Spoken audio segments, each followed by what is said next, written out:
I recently published a new page on my website with town hall level SMART goals. SMART is an acronym for specific, measurable, achievable, relevant, and time-bound goals.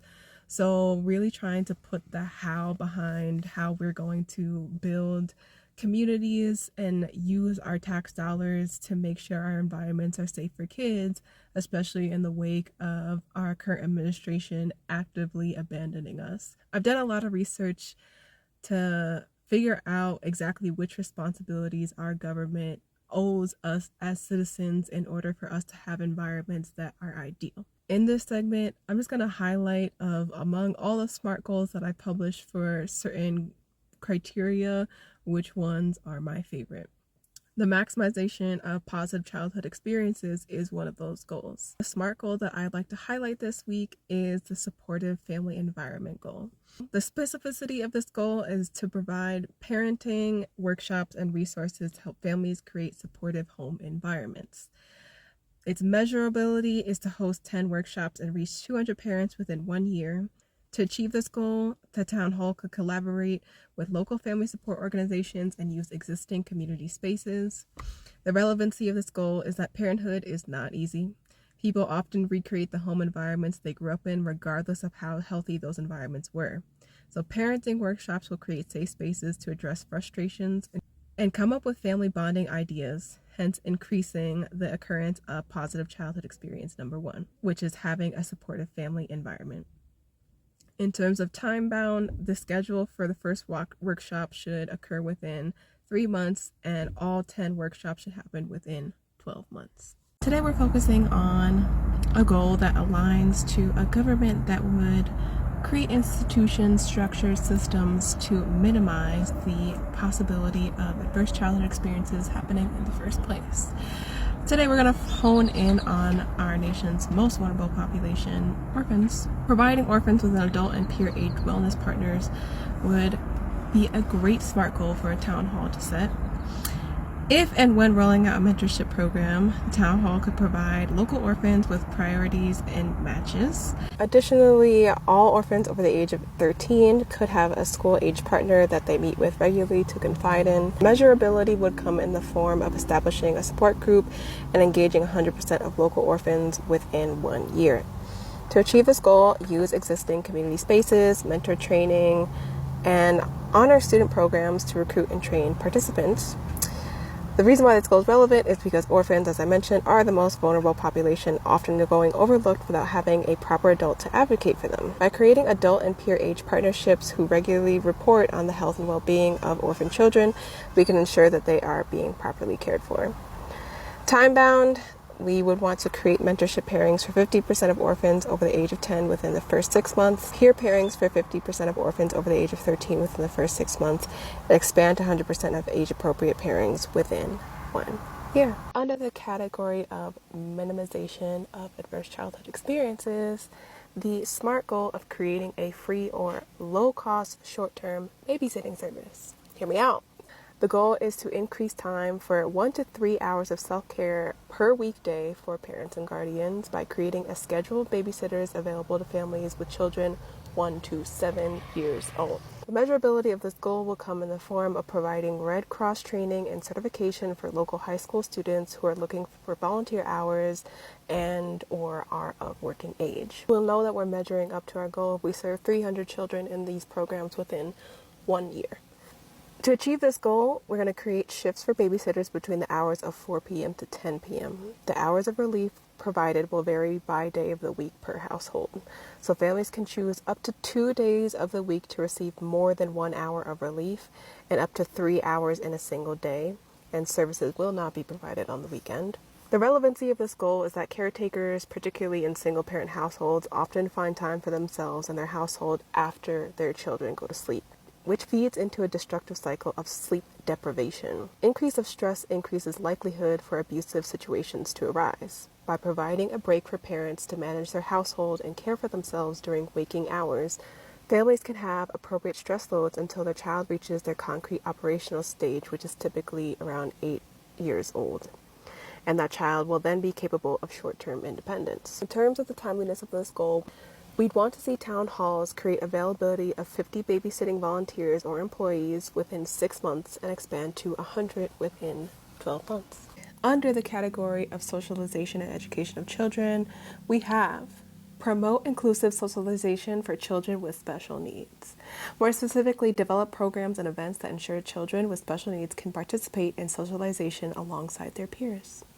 This can look like inclusive language and accessibility to programs already rolled out. Now, there's another goal that I published called Create Playgroups for Children in Pre-Operational Stage, which specifically says to establish weekly playgroups for children 5 years or older who are in their pre-operational stage of development, which typically ends around 7 years old.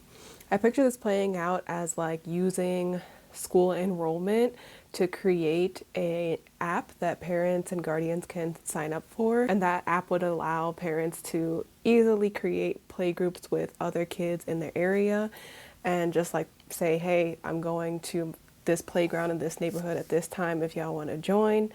So it'd be more organic. Your tax dollars would come into play by, first of all, having the app established, second of all, having cybersecurity for the app, because obviously you want only the people who should be on the app actually having access to this information.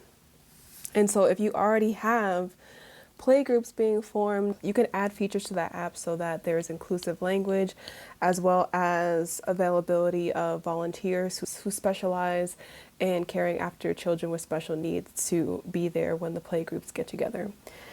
The measurability of this goal is to include 50 children with special needs in the community programs within 1 year.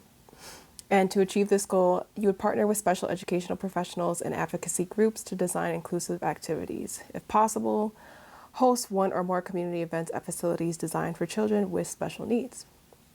The relevancy of this goal is to ensure that all children have opportunities to socialize. It reduces stigma and ostracization of children with special needs. Keep in mind that children in their pre-occupational stage learn by play and interaction, so they need the opportunity to actually do and try.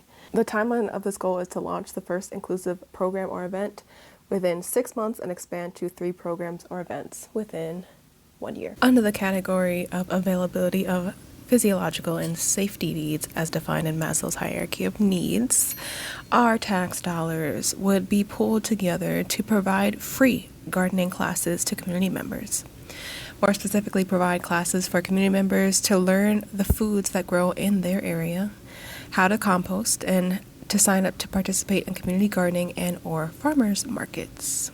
We'll measure the success of our goal by aiming to educate 300 people within 6 months. This goal is achievable by partnering with or hiring gardening experts to create a syllabus and a list of supplies participants will need to buy.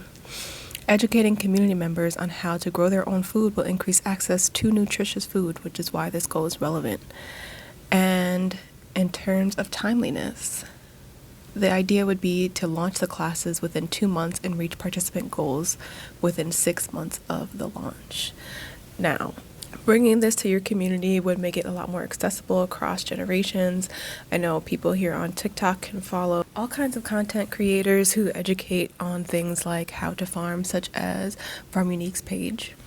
But having a community garden would also create a perfect classroom for these classes while simultaneously creating a space for people who don't have homes or don't have land or don't have the money for hydroponic farming yet to set up in their own apartments to be able to access nutritious food growing right from the earth. Under the category of access to resources to meet love and belonging, esteem, and self-actualization needs as defined in Maslow's hierarchy of needs, I'd like to highlight the goal of providing free skill-building workshops. More specifically, for our town halls to sponsor and offer courses such as public speaking, financial literacy, vocational training, things of that nature, to build confidence and skills of community members. To measure how well we're meeting this goal, we should aim to engage 300 or more adults annually, and upon follow-up, receive 80% or more participants reporting improvement in self-efficacy. Partnering with local experts, colleges, and businesses to get volunteers or consultants to lead courses would make this goal more achievable. The relevance of this is that courses to improve skills empowers residents to achieve personal and professional goals, which will help them meet their esteem needs. It's also quite relevant because we're seeing a lot of federal funding and programs being rolled back, so we can replace those by having our neighbors, ourselves or our neighbors, become the leaders and suppliers of those roles. In terms of timeliness, this first workshop should start within 4 months, and 1 to 3 courses should be offered quarterly throughout the year. Under the category of rehabilitation to mitigate the self-destructive behavioral patterns purposefully taught to us and incentivized by historical government powers. Historical is a strong word, it's happening right now, but we'll continue.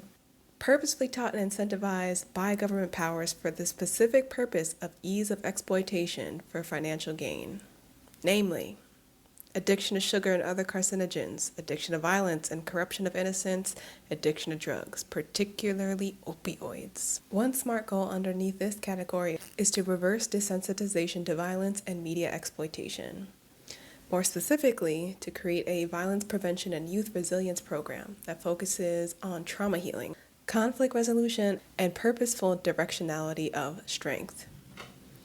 In terms of measurability, the goal would be to train 50 community leaders in restorative justice within 1 year, then monitor youth violent crime arrests with the goal of reducing arrests by 15% in 2 years. To achieve this SMART goal, town halls will collaborate with schools, therapists, former gang leaders, martial art teachers, and community leaders to treat, train, and protect our youth.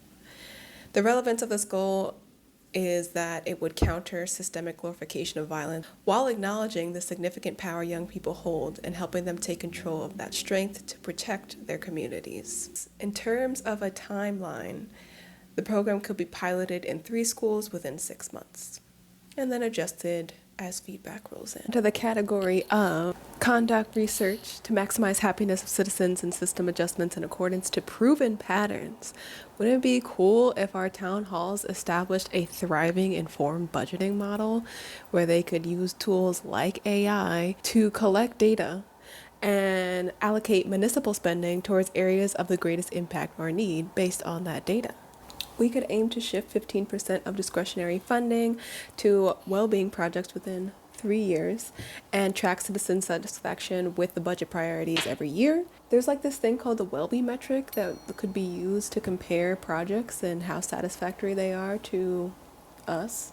New Zealand actually did this. They have a well-being budget which was shown to be success. So if we could draft a well-being budget within the next 9 months instead of doing whatever this is, I think that'd be cool. Under the category of education, implementation, and incentivization of climate change mitigation practices, I've been waiting on this one because I get to talk to y'all about this guy I've been following for a little while now, Julian Brown. This guy invented a machine that can take plastic waste, and I mean like just nasty plastic, like just the regular, you done with whatever, shred it up, turn it into usable gasoline or diesel that has chemically been tested to show that it is about the same as regular gasoline and diesel. The only byproduct is solid carbon. He has done several live demos showing that his fuel does work in vehicles. Now, if we were to pool our tax money, instead of giving it to a certain branch of the government that is tearing families apart, and we were instead to invest that money in building or converting one of our local gas stations that could host Julian Brown's machine, then we could really be cooking with fire, okay? So supporting him with getting the machine finalized and then able to reproduce so that way it could be built in towns and communities across the nation would allow the community to create an outlet for plastic waste and also just reduce the cost of gas, because I literally drive an hour and a half away so that way I can get gas that's under $4 a gallon, what's going on. To achieve this goal, secure funding for a portion of the town hall budget or from local donations, and negotiate a timeline for the installation of your converter within 3 months. Under the category of research and creation of infrastructure to preserve life and mass in the event of natural disasters, I would like to highlight the SMART goal of establishing a disaster preparedness committee. Specifically, this committee would conduct a town-wide risk analysis of climate disaster threats using GIS mapping and climate modules. And the committee would also research infrastructure that would reduce disruption to daily life in the event of a natural disaster. Research should also include how to provide shelters and safety to citizens that are going to be affected by those disasters. To measure the effectiveness of the committee, it should identify 100% of at-risk neighborhoods and critical infrastructure within 1 year, and also publish a public resilience report with 10 or more priority action items. To achieve these goals, the committee could partner with FEMA, universities, and insurance companies for funding, for technology, and for data. And the relevancy of this is that a research committee ties infrastructure planning together with localized risks. In terms of a timeline, the committee should complete the risk assessment again within 1 year and update it every 3 years. This and a plethora of other SMART goals can be read on my website, www.peoplebepeoplein.com. We have goals both for town halls and for schools to implement in order to make sure that the people within your local community are safe, because if we don't do it, apparently no one else will.